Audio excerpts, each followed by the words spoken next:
kubafasha. Turaza no kohereza ubutumwa bugufi bukubiyemo link mudownloadinga Airtel app kugira ngo mubashe kujya mukoresha izindi serivisi.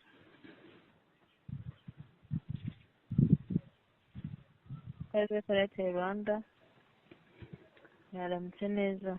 Mwaramutse. Turavugana na Samira, turavugana n'abandi. Uravugana na Blaise. Tugufashe gute kuri Airtel Blaise? Nyine hari akabazo nari mfiteho. Yego. Nari ndi kureba kuri no mirongo yanyu. Yego.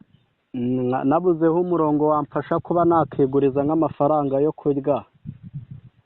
Kwiguriza amafaranga? Kwiguriza amafaranga yo kurya nk'urugero gutya kuri MTN babikora.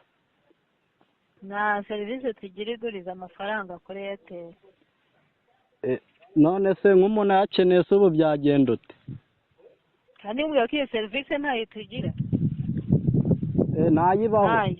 Ntayo twe tugira kwiguriza amafaranga.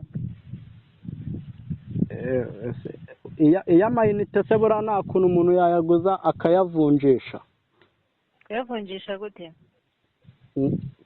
Kwa narebyeho kuri no mirongo mbonaho kwiguriza amayinite.